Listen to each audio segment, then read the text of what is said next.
ምስጢር ብለን የምንጠራው ደግሞ ከምናየውና ከምንመለከተው ሌላ የማናየው ማንመለከተው ነገር ስላለ ብቻ ሳይሆን የአምላክ ቅዱስ ሥጋና ክቡር ደምን ምንነቱንም ጭምር በምንመለከተውና በምንረዳው ልክ ብቻ ገልጸ ነው ስለማንጨርሰው። አሁን ያሰባችሁትን በሙሉ ታወሩታላችሁ። የማታወሩት የማይነገር ነገር ብቻ ስለሆነና ስለሆነ አይደል። እውነትን ለመነጋገር አንዳንድ አስበናቸው በጣም ክፉ ሆነው ግን ስናወራቸው በጣም አሳምረን የምናወራው ነገር የለም። አሁን አብርሃምን የሱ ታማኝ መሆኑን ለማሳየትና አብርሃም ከእግዚአብሔር ጋር አብሮ የሚኖር ሰው መሆኑን ለማረጋገጥ ለምን ልጅህን ሰዋልኝ ማለት አስፈልግ ክርስቶስ? ምክንያቱም በላይ ባለው በሰማያት እኛ በማናውቀው በቅድመ ልደቱ እናት የለው ምን የለው አባት ብቻ ነው ያለው፣ እሱም እግዚአብሔር አብ። በአንጻሩ ደግሞ ከታች በቅድመ ዓለም እንደተወለደው ድህረ ዓለማት ከተፈጠሩ በኋላ ደግሞ ከድንግል ማርያም ሲወለድ ምን የለው በሰማይ ምን የለው በምድር ምን የለው። እስቲ ግጠሙት። የሰው የምንጠቀማቸው ቃላቶች ወይንም ደግሞ አገላለጾች ስለምንፈጽማቸው ምስጢራትና ስለምናደርጋቸው የቤተክርስቲያን አገልግሎት በበቂ ሁኔታ ሐሳቡን ተሸክመው መግለጽ አይችሉም። ስለዚህ ያ ራሱ ምስጢር ያሰኛቸው።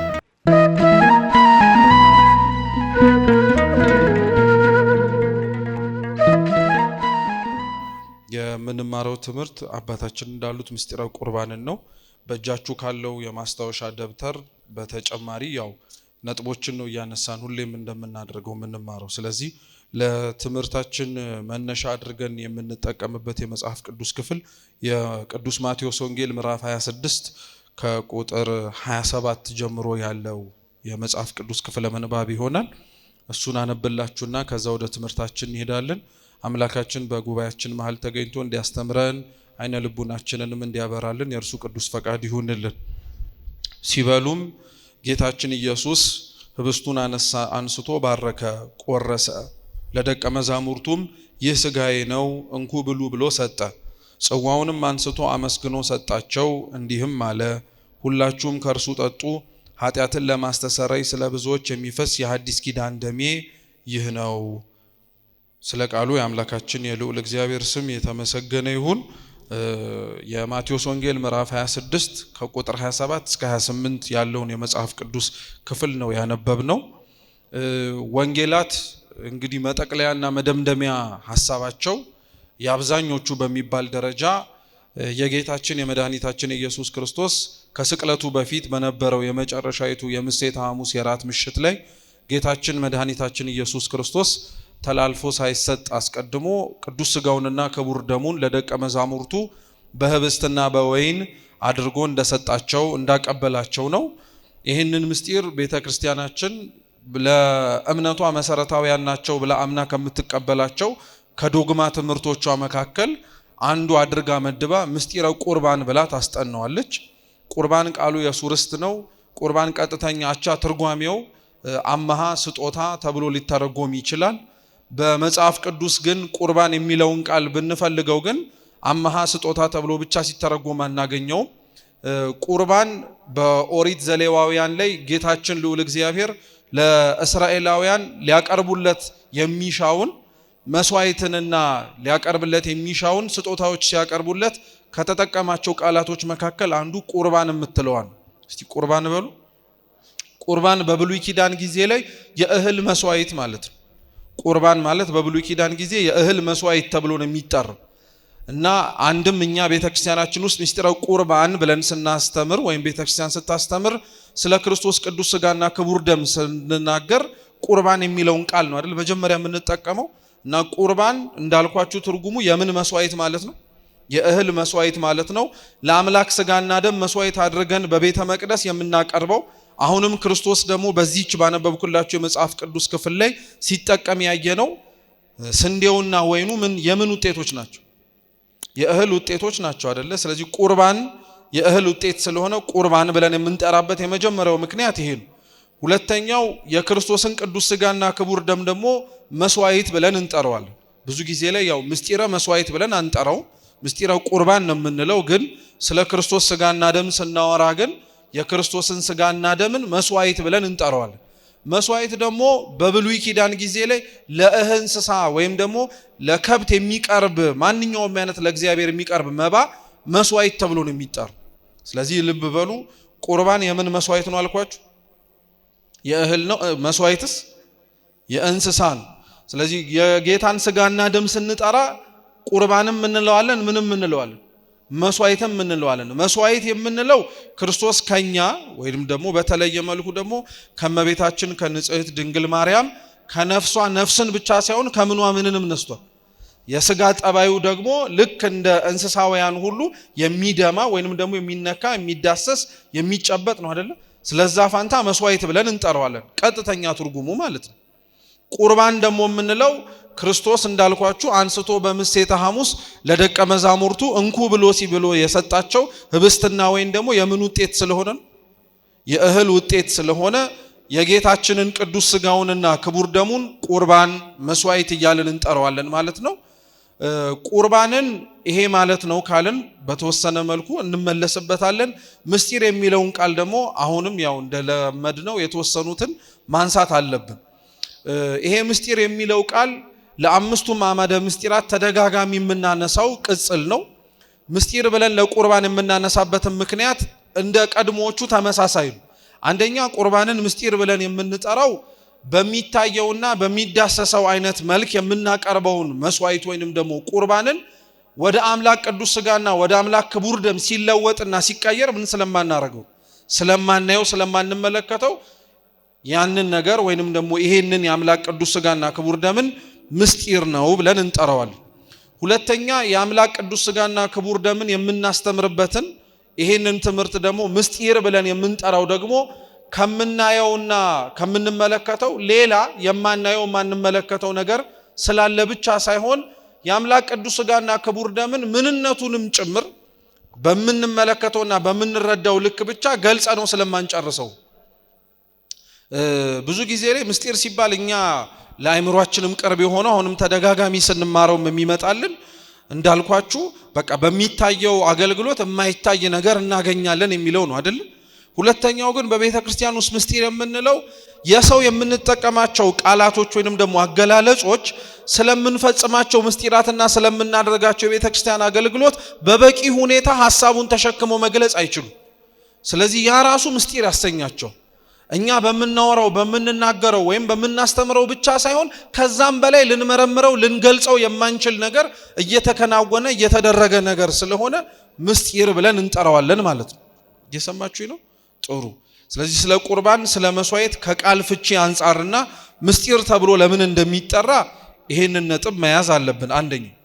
ሁለተኛው ስለ ምስጢረ ቁርባን ማወቅ ያለብን ነገር ደግሞ ሌሎች ዝርዝር ጉዳዮች ውስጥ ሳንገባ ክርስቶስ ምስጢረ ቁርባንን የሰጠው የመጨረሻው ጊዜ ላይ ነው። ማለትም እንደ ነገ ሊሰቀል ወይም ዛሬ ማታ ሊያዝ ከመያዙ ከሰዓታት በፊት ነው ምስጢረ ቁርባንን ለደቀ መዛሙርቱ የሰጠው።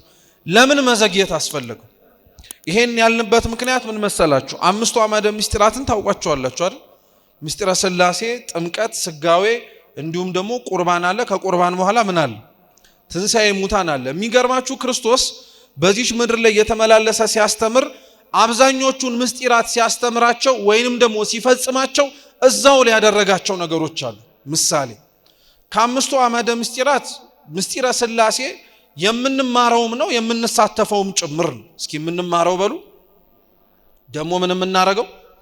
አዎ የምንሳተፈው ነው። በነገራችን ላይ ምስጢረ ሥላሴ ምን ማለት ነው? አንደኛ ምስጢረ ሥላሴን እንሳተፈዋለን ሲባል አምላክ እንሆናለን እያልን አይደለም። ክብር ይግባውና አምላክ ብቻ አንዱ ማን ነው? እግዚአብሔር ነው። እንሳተፈዋለን ግን ስንል በነፍሳችን ባለ ጠባያት ከምስጢረ ሥላሴ እንገናኛለን ለማለት ነው። ነፍሳችን እንደምታውቁት ልባዊት ናት፣ ሕያዊት ናት፣ ነባቢት ናት አይደለም? ግን ሶስት ነፍስ ሳይሆን አለን የምንለው ስንት ነው? አንድ ነፍስ አለን እንላለን። ይሄ ለቅድስት ሥላሴ ስንትም ለመሆናቸው ማሳያ ነው። አዎ ልብ ብላችሁ ስሙ። ይሄንን ምስጢር እኛው ራሳችን ደግሞ እንሳተፈዋለን የሚያስብለው ደግሞ ምክንያት ደግሞ ምንድነው? በልብነት በቃልነትና በስትንፋስነት ውስጥ በምስጢረ ሥላሴ ውስጥ መጋጨት ወይንም ደግሞ አለመስማማት የለም። በአብ ልብነት የታሰበው በሙሉ በወልድ ቃልነት ምን ይደረጋል? ይነገራል። አብ ያሰበው ሆኖ ወልድ ምን ያላረገው ነገር የለም፣ ያልተናገረው ወይም ደግሞ ወልድ ተናግሮት አብ ደግሞ ምን ያላደረገው ነገር አይደለም፣ ያላሰበው ነገር አይደለም። እና ይሄ የተቀደሰ ሶስትነት ይባላል። ምን ያረገ ሶስትነት? ሰው ግን ተመልከቱት፣ ያሰበውን ሁሉ ይናገራል እንዴ? አሁን ያሰባችሁትን በሙሉ ታወሩታላችሁ። የማታወሩት የማይነገር ነገር ብቻ ስለሆነ አይደለም። እውነትን ለመነጋገር አንዳንድ አስበናቸው በጣም ክፉ ሆነው ግን ስናወራቸው በጣም አሳምረን የምናወራው ነገር የለም። ስለዚህ አሁን ይውላችሁ ሐሳባችን ሳይቀደስ ንግግራችን ግን የተቀደሰ ከሆነ ልክ እንደ ቅድስት ሥላሴ ያለ የተቀደሰ ሶስትነት የለንም።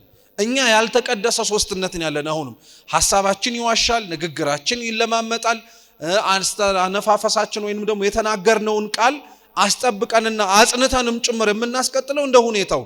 ስለዚህ ለኛ ልብነት፣ ቃልነትና እስትንፋስነት አልተቀደሱም። ሶስቱም ተስማምተው በአንድነት አልሆኑልን። ለሥላሴ ግን ሶስቱም ስንት ናቸው? አንድ ሆነው ልብነቱም፣ ቃልነቱም፣ እስትንፋስነቱም ስምረት አላቸው፣ ግንኙነት አላቸው። መጣላት፣ መጋጨት፣ መለያየት የለባቸው። ስለዚህ ምስጢረ ሥላሴን የምንማረው ብቻ ሳይሆን ምን የምናረገውም ጭምር ነው። ሰው ስለ ምስጢረ ሥላሴ ሲማር እኔም በሐሳቤም በንግግሬም በድርጊቴም ምን ማድረግ አለብኝ እንዲል አንድና የተቀደሰ መሆን አለብኝ የሚለውን ትምህርት እንዲወስድ ይፈለጋል። እየሰማችሁ ነው? ጥሩ። ከረሳችን አልወጣንም። እሺ፣ የሚገናኝ ነገር ስለሆነ ነው የምነግራችሁ። ምስጢረ ጥምቀት ላይ ስትመጡ ክርስቶስ ስለ ምስጢረ ጥምቀት ፈጽሞን ያስተማረው እንጂ አስተምሮ አይደለም የፈጸመው። ፈጽሞ ከዛ በኋላ ነው ያስተማረው። ለምሳሌ ልክ ከተጠመቀ በኋላ ነው ለኒቆዲሞስ ሰው ከውሃና ከመንፈስ ካልተወለደ በቀር ወደ ማን መንግስት አይገባም ያለው እንጂ እሱን አስተምሮት አይደለም የተጠመቀው። አንዳንድ የክርስቶስ ምስጢራትን ሲፈጽምና ትምህርትን ሲያስተምር በጣም የሚገርማችሁ አድርጓቸው ከዛ በኋላ የሚያስተምራቸው አሉ፣ አስተምሯቸው ከዛ በኋላ የሚያደርጋቸው አሉ። ምስጢረ ጥምቀት አድርጎት ነው ያስተማረው። ምስጢረ ጥምቀትን አድርጎት ነው ያስተማረው። የአምላክ ሰው መሆንንም አድርጎት አከናውኖት አምላክ ሰው ሆነ፣ ከናንተ መካከል ነኝ እያለ አስተምሮታል። ምስጢረ ሥላሴንም አሳይቶን ያስተማረን ሲጠመቅ። ምስጢረ ቁርባን ግን የሚለየው ለምን እንደሆነ ታውቃላችሁ? በጣም ረጅም ዓመት ቆይቶ ያሳየው የመጨረሻው ምስጢር ነው። የመጨረሻው ስላችሁ ያው ትንሣኤ ሙታን አለ፣ ከሙታን መካከል ሲነሳ ማለት ነው። ግን ከሌሎቹ አንጻር በጣም የዘገየው እና ዓመታትን ቆይቶ የተማሩት ምስጢረ ቁርባን ነው። ምስጢረ ቁርባንን ክርስቶስ ለማስተማር እንዲያውም አባቶቻችን ሲናገሩ ከ2 ዓመት እስከ 2 ዓመት ተኩል ፈጅቶበታል፣ ቁርባንን ብቻ ለማስተማር። ስለዚህ አንድ ሰው ያው ዳርዳሩ ከገባችሁ እንዲህ ተሰብስበን አሁን ዛሬ ስለ ቁርባን ስለተማርን ምን አረግን ማለት አይደለም ማለት ነው። ገባን ብለን እንድንወጣ ሊያደርገን አይችልም። እንኳን እኛ ደኩማኑ ቀርተን አብረውት ይማሩት የነበሩት ደቀ መዛሙርት ሐዋርያት ራሱ ዓመታትን ቆይተዋል።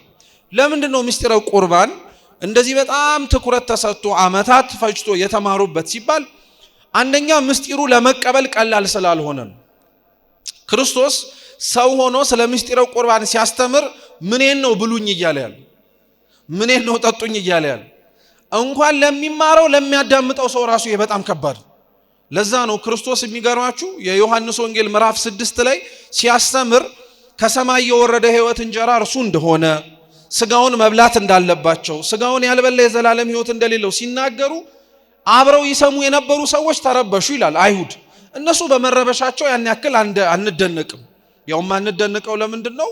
አይሁድ ጸባያቸው ከክርስቶስ ትምህርት ጋር ምን ስለሚያደርጋቸው ነው። ብዙ ጊዜ ያላትማቸዋል፣ አይስማሙም፣ ይጋጫሉ፣ አያምኑም፣ ይጠራጠራሉ። በጣም የሚደንቃችሁ ይሄን ትምህርት ካስተማረ በኋላ ክርስቶስ ደቀ መዛሙርቱ ፈርተው ደነገጡ ይላል። ይሄንን መስማት የሚችለው ማን ነው ብለው እርስ በርስ ተረበሹ እና ክርስቶስ እንዳይፈሩ እምነታቸው እንዲጸና ምን አላቸው? ስጋዬን የበላ ደሜን የጠጣ የዘላለም ሕይወት አለው፣ እኔ ሕይወት እንጀራ ነኝ ስላልኳችሁ ፈራችሁ፣ ደነገጣችሁ። እንግዲያውስ ይሄ የወረደው ከእናንተ መካከል ጋር ሲመላለስ ያያችሁት አምላካችሁ ወደ ላይ ወደ ሰማያት ሲወጣ ስታዩት ምን ሊውጣችሁ ነው አላቸው። የሚከብደው የነበረው የኔን ስጋ የምታዩትን ብሉኝ ጠጡኝ ማለቴ ሳይሆን ይሄ የምታዩት ወዴት ይሄዳል ስላችሁ ነው። ወደ እሱ ነበረ ሊከብድ የሚያስፈልገው፣ እሱ ነበረ ሊጨንቃችሁ የሚያስፈልገው፣ እሱ ነበረ አሁን ካስተማርኳችሁ አንጻር ስታነጻጽሩት ሊከብድ ይችላል ብላችሁ እንደው በድካማን በሆነ አስተሳሰብ ብታስቡት የሚያመዛዝነው ተቀባይነት የሚኖረው እርሱ ነው። እውነት ግን ይሄኛውን ትምህርት ለመቀበል የሚያዳግት አይደለም ማለት ግን ደቀ መዛሙርቱ አጉረምርመዋል። በደንብ አድርገው ነው ያጉረመረሙት። ስለ ክርስቶስ ስጋና ደም ሲማሩ በደንብ አድርገው ነው ያጉረመረሙት። የሚገርማችሁ ደግሞ ክርስቶስ ይሄን አሁን ያልኳችሁን ትምህርት ከማስተማሩ አስቀድሞ ስለ ምስጢረ ቁርባን እንኳን ሰው ሆኖ ቀርቶ ሰው ሳይሆን በፊት ህዝቡ እንዲዘጋጁ አስተምሩ። እግዚአብሔር እንደ እንግዳ ደራሽ እንደ ውሃ ፈሳሽ ዝም ብሎ የፈጸመው ነገር የለም። ሁሉንም ነገር ከመሆኑ በፊት ህዝቡ አስቀድሞ መዘጋጀት እንዲችሉ የሚመጣውንም ነገር ማወቅ እንዲችሉ ያዘጋጃቸው ነበር። ስለ ምስጢረ ቁርባን ለደቀ መዛሙርቱ እንዳልኳችሁ 2 ዓመት ተኩል አስተማረ። እነዚህን ትምህርቶች ግን እሱ ሰው ሆኖ ከማስተማሩ በፊት አስቀድሞ በነቢያቱ ቀድመው በነበረው በብሉይ ኪዳን ዘመን ላይ በተለያዩ ትንቢቶች አስነግሯቸው ነበር። በደንብ አድርጉ። ለምን ህዝቡ እንዲዘጋጅ ነው። አሁን ሲሰማው እንዳይደነግጥ፣ ሲሆን እንዳይፈራ፣ አድርገው ሲባል እንዳይሸሽና እንዳይከለከል ህዝቡን ቀድሞ ለማዘጋጀት አስተምሩ። በምስጢረ ቁርባን ደረጃ ላይ የሚታወቁ በብሉይ ኪዳን ክርስቶስ በነቢያቱ ገልጦ ያስተማራቸው ትምህርቶች አሉ። እነዚህ ትምህርቶች ልብ ብላችሁ ስሙኝ፣ ማዘጋጃዎች ናቸው። ምኖች ናቸው? ማዘጋጃ ማለት ህዝቡ ምን ከመሆኑ በፊት አሁን ቅዱስ ሥጋውን ክቡር ደሙን እቺ ምሴተ ሐሙስ ላይ ከመስጠቱ በፊት ሲያስተምርም ጭምር ማስጣቀሻ እንዲሆን እነሱ ታምረው እንዲዘጋጁ ያስተማራቸው ትምህርቶች ናቸው። የመጀመሪያው በምስጢረ ቁርባን ደረጃ የምንጠቅሰው በብሉይ ኪዳን ውስጥ ካሉ ትንቢቶች መካከል ክርስቶስ ያስተማረበት ኦሪት ዘፍጥረት ምዕራፍ 22 ላይ ያለው የአብርሃም መስዋዕት ነው። የአብርሃም መስዋዕት ነው። እንደምታስታውሱት አብርሃም በእርጅናው ዘመን የወለደው ስንት ልጅ ነበር? አንድ ልጅ ነው የነበረው አብርሃም። በእርጅናው ወራት እኮ ስንት ልጅ ነበር የነበረው አብርሃም? እስማኤልስ የጎረቤት ነው እንዴ? እስማኤልም እኮ የማን ልጅ ነው? የአብርሃም ልጅ እኮ ነው። ግን ከሚስቱ የወለደው ብቸኛ የእርጅናው ልጁ ማን ነው? ህጋዊ ከሆነችው ከሳራ የወለደው ብቸኛው ልጁ ይስሐቅ እና እንደምታውቁት ይስሐቅን እግዚአብሔር አምላክ ሰዋልኝ አለው። እግዚአብሔር በነገራችን ላይ መጽሐፍ ቅዱስ ስታነቡ ወይም ታሪክ ሲነገር ለምን ይሄን ያደረገው ብላችሁ ጠይቃችሁ አታውቁ? አሁን የምነግራችሁ ታሪክ ለምን ይሄን ያደረገው ለምትሉት መልስ የሚሆን አሁን አብርሃምን የሱ ታማኝ መሆኑን ለማሳየትና አብርሃም ከእግዚአብሔር ጋር አብሮ የሚኖር ሰው መሆኑን ለማረጋገጥ ለምን ልጅህን ሰዋልኝ ማለት አስፈልገው? መስዋዕት ሰዋልኝ ብቻ በቂ አይደለም ነው አይደል እንዴ? እግዚአብሔር ከአብርሃም በኋላ ያሉትን ሰዎች በሙሉ ልጃችሁን ረዱልኝ እያለ ነበር እንዴ? ሲያዝ ነበር። መስዋዕት ሲያቀርቡለት ምን ያደርግ ነበር? ለይቶ ግን አብርሃምን ለምን ማድረግ ፈለገ? ልብ ብላችሁ ስሙ። አብርሃምን ለይቶ የሚያቀርብለት እኮ ከዛ በፊት የነበሩ መስዋዕቶች ነበሩ። እነሱን አቅርብልኝ አላለው። ልጅህን መስዋዕት አድርገህ ስጠኛል። ምን አድርገህ ደግሞ መስዋዕት የምን ትርጉሙ ምንድነው ብያቸዋል። ቁርባን አድርግልኝ ራሱ አላለው። ምክንያቱም ሰው ምን ስላለው እንደ እንስሳ የሚፈስ ምን አለው? ደም ስላለው ልጅህን ምን አድርግልኝ አለው? መስዋዕት አድርግልኝ አለው። ልጁን መስዋዕት አድርጎ አብርሃም እንዲሰጠው እግዚአብሔር ጠየቀው። አብርሃምም አላቅማማም። ልጁን ይዞት ሄደ። ሞሪያም የሚባል ተራራ ላይ አብረውት ከነበረበት ከከነዓን ወጥቶ እዛ ተራራ ላይ እስኪሄድ 2 ሰዎች አብረውት ሄዱ። ሎሌዎቹን ግን የተራራው ግርጌ ወይንም ደግሞ እግር ላይ ሲደርሱ እናንተ እዚህ ቆዩ አለና ልጁን እንጨት አሸክሞት አብርሃም ደግሞ ቢላውን ይዞት መስዋዕት ወደሚያደርግበት ወደ ተራራው ወጡ። ያ ወደ ተራራው ከወጡ በኋላ እንጨቱን አዘጋጁ፣ ድንጋዩን ረበረቡ፣ ሁሉንም ነገር ለመስዋዕት የሚሆነውን ነገር በሙሉ አከናወኑ። ጥያቄው ግን አብርሃምን ነው እንጂ እግዚአብሔር ልጅህን ሰዋልኝ ብሎ የነገረው ይስሐቅን እግዚአብሔር ተሰዋልኝ ብሎ አልነገረው። ስለዚህ ይስሐቅ በእያንዳንዱ ጉዞ ላይ ይጠይቅ ነበር የመስዋዕቱ በግ ወዴት እንዳለ። ግን እግዚአብሔር እንደሚያዘጋጅ አብርሃም እያረጋገጠለት እላይ ወደ ተራራው አወጣው። ቢላውን አንስቶ እጁንም ከፍ አድርጎ አንገቱ ላይ ሊያሳርፍ ሲል ግን እግዚአብሔር ተው ልጅህን አትረድ፣ በስተ ምስራቅ በኩል ከእህቱም ግንድ የተገኘ በዕፀ ሳቤቅ ደግሞ የታሰረ በግ ታገኛለህ አለ። ብዙ ጊዜ ለይህን ትምህርት ስንማር ትኩረት የምናረገው በጉ በዕፀ ሳቤቅ መታሰሩን፣ ግን አባቶቻችን ከእህቱም ግንድም እንደተገኘ ይናገራሉ። ከምን ግንድ አልኳችሁ? ከእህቱም ግንድ። በጉ የወጣው ከግንዱን የተገኘው ከግንዱን። እህቱም ግንድ ማለት ከደረቀ ግንድ ማለት ነው። ከደረቀው ግንድ በጉ ተገኘ። በጉ አናቱ ላይ ወይንም ደግሞ ቀንዱ ላይ ደግሞ ምን ታስሮበት ነበረ? ዕፀ ሳቤቅ ሐረግ ታስሮበት ነበር። ያንም በግ በይስሐቅ ፋንታ ረደው አለው። አረደው። ከዛ በኋላ ይስሐቅን ይዞ ተመለሰ። ይሄ ታሪክ ቅድም እንዳልኳችሁ እግዚአብሔር ለምን አደረገው? የአብርሃምን ታማኝነት ለማረጋገጥ ነው። የይስሐቅን ታዛዥነት ለማሳየት ነው። እነሱ ለእግዚአብሔር ያላቸውን ተገዥነት ለማመላከት ነው። እነዚህ በሰው ሰውኛው ወይንም ደግሞ ፊት ለፊት ስንመለከተው የምንማራቸው ቁም ነገሮች ናቸው። ብሉይ ኪዳን ግን እንደ ሐዲስ ኪዳንነቱ እንደ ጥላ ስለሚያገለግል ሐዲስ ኪዳን ላይ ቀድሞ ከሚነገሩና ከሚከወኑ ነገሮች አስቀድሞ እግዚአብሔር ሕዝቡን በብሉይ ኪዳን በአንድም ይሁን በሌላ መንገድ ያዘጋጅ ነበር። እና ምስጢረ ቁርባንን አሁን ከማስተማሩ በፊት መጀመሪያ ምልክት አድርጎ የሰጣቸው በአብርሃም ነበር። አብርሃም የእግዚአብሔር አብ ምሳሌ ነው። ይስሐቅ የእግዚአብሔር ወልድ ምሳሌ ነው። ይስሐቅ የወጣበት ተራራ የሞሪያም ተራራ የቀራንዮ ተራራ ነው። የምን ተራራ? የቀራንዮ ተራራ ነው። ክርስቶስም የተሰዋው መቼ ነው? ወይም የት ቦታ ላይ ነው? ቀራንዮ ላይ ነው። ይስሐቅ ተሸክሞ የወጣው እንጨት ክርስቶስ ተሸክሞ ለወጣው መስቀል ምሳሌ ነው። ይስሐቅ አባቱን የመስዋዕቱ በግ የት አለ እያለ በተደጋጋሚ ጠይቀው ነበር። አብርሃም ደግሞ የመስዋዕቱን በግ ማን ያዘጋጃል ነው ያለው? እግዚአብሔር ያዘጋጃል ነው ያለው። መጨረሻ የሚገርማችሁ አብርሃም በጉን ሲያርደው ይሄውና የእግዚአብሔር መስዋዕት አላለ። በጉን አንስቶ በይስሐቅ ፋንታ ምን አረገው ነው የሚለው? አረደው ነው የሚለው። ይስሐቅ ለጠየቀው ጥያቄ አብርሃም የመስዋዕቱን በግ እግዚአብሔር ያዘጋጃል ሲለው የመስዋዕቱ በግ ግን ማን እንደሆነ አልተናገረው። የመስዋዕቱ በግ ማን እንደሆነ የተናገረው በሐዲስ ኪዳን ዮሐንስ መጥምቅ ክርስቶስን ሲያየው። የቅዱስ ዮሐንስ ወንጌል ምዕራፍ 1 ቁጥር 24 ላይ ዮሐንስ መጥምቅ ክርስቶስ አብረው ሊጠመቁ ከመጡት ሰዎች መካከል ተሰልፎ ሲያየው ምን አለ? አብራችሁን በሉ፣ እነሆ የዓለምን ኃጢአት የሚያስተሰርይ የእግዚአብሔር በግ። ስለዚህ ይስሐቅ የመስዋዕቱ በግ የት አለ ብሎ ለጠየቀው ጥያቄ መልሱን የሰጠው አብርሃም ሳይሆን ማን ነው? ዮሐንስ መጥምቅ ነው። የመስዋዕቱ በግ የዓለምንም ኃጢአት የሚያስተሰርየው ማን ነው? ኢየሱስ ክርስቶስ ነው። ስለዚህ ያ በግ እርሱ ነው። በጉ እርሱ እንደሆነ በምን አወቃችሁ ብንባል የተገኘው ከህቱም ግንድ ነው። ህቱም ግንድ በፍጹም በየትኛውም ተአምር በግ ሊያስገኝ አይችልም። በግን ምንድን ነው ሊያስገኘው የሚችል? እኔን አትዩኝ እንጂ በግ የሚገኘው ከምንድን ነው?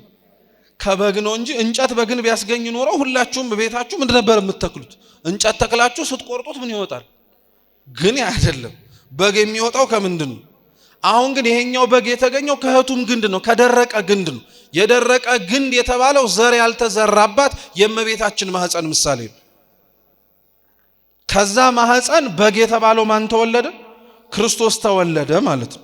ግልጽ ነው? ገብቷችኋል? ስለዚህ አንደኛ ይሄ ትምህርት አለ ብላችሁ ያዙልኝ። አንድ ሁለተኛ ትምህርት ደግሞ አስተምሯችኋል። ኦሪት ዘፍጥረት ምዕራፍ 14 ላይ ደግሞ አብርሃም ነገስተ ኮሎዶ ጎሞርን ድል አድርጎ ሲመለስ የዮርዳኖስን ወንዝ ተሻገረና በጊዜው ለሳሌም ንጉስ የሆነ ካህን የሆነ መልከጼዴቅ የሚባል ሰው አገኘ እና መልከጼዴቅ የአዳምን አጽም እየጠበቀ መስዋዕት ያቀርብ የነበረ ካህን ነው። የመልከጼዴቅን ክህነት በነገራችን ላይ ቅዱስ ጳውሎስ ራሱ የዕብራውያን መልእክት ምዕራፍ 7 ላይ እያነሳ ከክርስቶስ ክህነት ጋር ያነጻጽረው። የኦሪቱ ክህነት በዘር የተገኘ ነው እንደምታውቁት። አንድ ሰው ካህን የሚሆነው በዘር ከሌዊ ልጅ ሲወለድ ነው። በጾታ ደግሞ ወንድ ሲሆን። ከማን ዘር ሲገኝ? በጾታ ምን ሲሆን? ካህኑ መልከጼዴቅ ግን ሌዊ ከመወለዱ በፊት የነበረ ነው። ማለትም ቅድመ አያቱ ነው። አያቱ የያዕቆብ አባት ይስሐቅ አይደለ? የይስሐቅ አባት ደግሞ ማን? አብርሃም ነው። ስለዚህ አብርሃም ለያዕቆብ አያቱ ነው ማለት ነው። በአያቱ ዘመን ነበር የነበረው። ሌዊ ገና ሳይወለድ ነው መልከጼዴቅ የነበረው እና መልከጼዴቅ ክህነቱ ከዘር የተገኘ አይደለም፣ ከእግዚአብሔር የተሰጠ ነው፣ ወይንም ደግሞ ከእግዚአብሔር የተገኘ ነው እና ቅዱስ ጳውሎስ ያነጻጽረዋል። የካህኑ መልከጼዴቅ ክህነት መገኛው እግዚአብሔር እንደሆነ ሁሉ የክርስቶስም ክህነት ከሌዋውያን እንደ ዘር ግንድ የመጣ አይደለም፣ ክህነት የባህሪ ገንዘቡ ነው ይላል። ዕብራውያን ምዕራፍ 7ን ቤት ገብታችሁ ማንበብ ትችላላችሁ። ከዛ ያገናኝለታል ደግሞ መልከጼዴቅን እናትና አባት የለውም ይላል። ምንና ምን? እና መልከጼዴቅ እናትና አባት ከሌለው ከየት ወጣ የሚባል ከሆነ እናትና አባቱ በወላ አይታወቁም ለማለት ነው ይላሉ የኛ መተርጉማን። ግን ይሄ የተጻፈበት አንቀጽ ቅዱስ ጳውሎስ እቺን ጥቅስ የጠቀሰው ለክርስቶስ ክርስቶስ ምክንያቱም በላይ ባለው በሰማያት እኛ በማናውቀው በቅድመ ልደቱ እናት የለው ምን የለው አባት ብቻ ነው ያለው፣ እሱም እግዚአብሔር አብ ነው። እየሰማችሁ ነው? በአንጻሩ ደግሞ ከታች በቅድመ ዓለም እንደተወለደው ድህረ ዓለማት ከተፈጠሩ በኋላ ደግሞ ከድንግል ማርያም ሲወለድ ምን የለው በሰማይ ምን የለው በምድር ምን የለው? እስቲ ግጠሙት። ምንና ምን የለው ማለት ነው? በቃ አሁን ገባችሁ? እናትና አባት የለውም ብሎ መልከጼዴቅም ጳውሎስ ምስክር አድርጎ ለክርስቶስ ያስተምርበት የነበረው ለዛ ነው። ትምህርቱ ግን ምንድነው?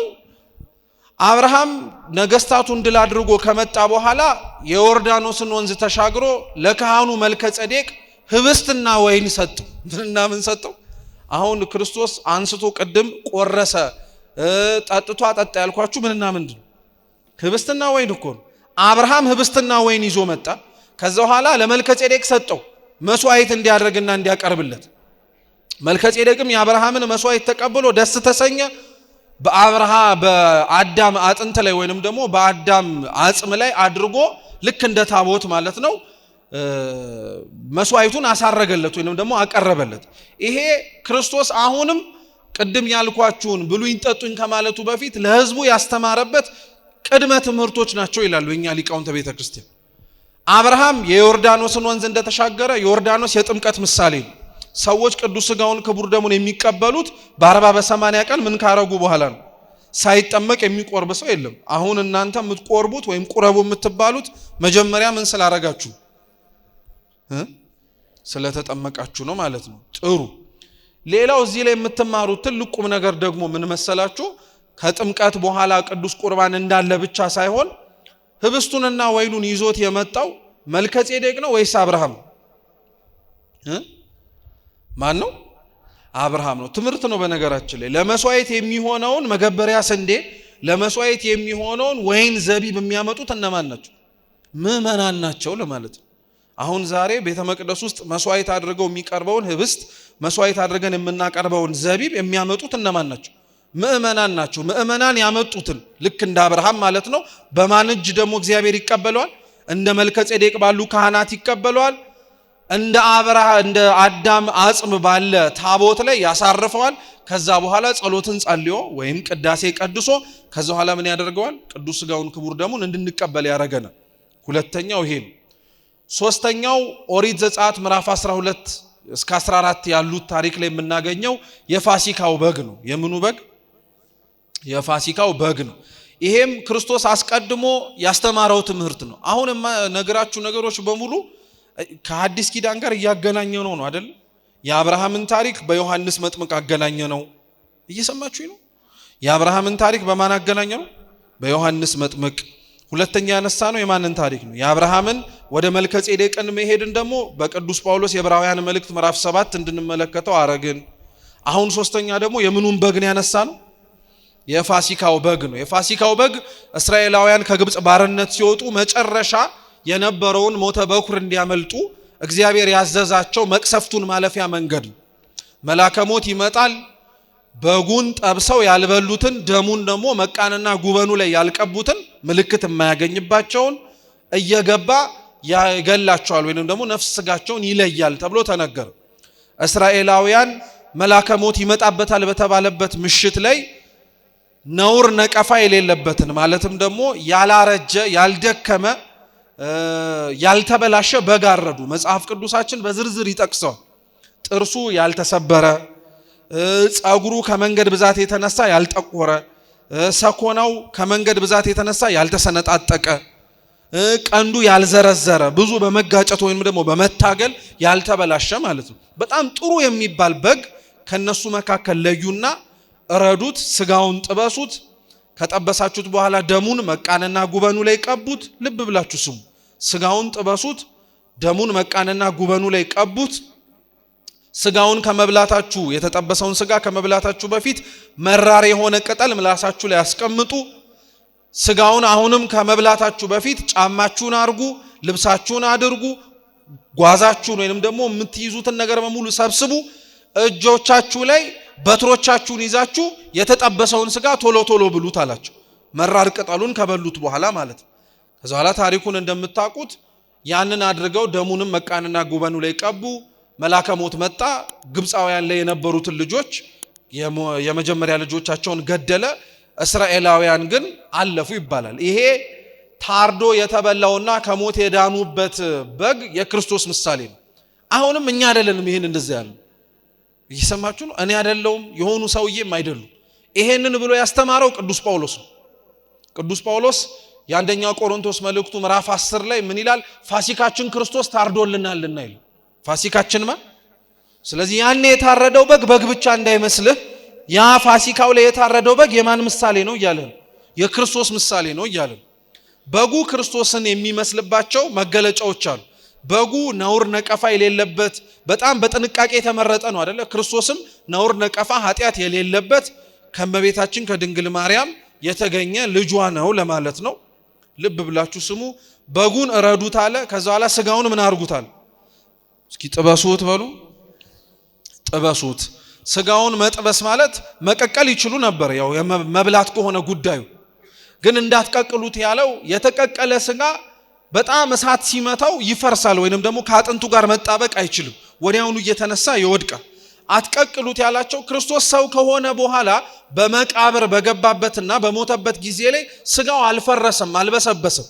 መለኮት የተዋሃደው ስጋ ስለሆነ ስጋው አልፈረሰም አልበሰበሰምና አትቀቅሉት፣ ግን ጥበሱት አለ። እስኪ ጥበሱት በሉ። የተጠበሰ ስጋ ስጋነት ብቻ ሳይሆን የእሳቱ ሙቀትና የሚያቃጥል ጠባይ ያለው የለው። ስለዚህ ክርስቶስም ስትመለከቱት ሰው ብቻ እንዳይመስላችሁ፣ በዛ በሰው ውስጥ ደግሞ አብሮ እሳት ተብሎ የሚጠራ ደግሞ መለኮትም ተዋህዶታል ማለት ነው። እየሰማችሁ ነው? ተዋህዶታል ማለት ነው። ስለዚህ ጥበሱት አለ።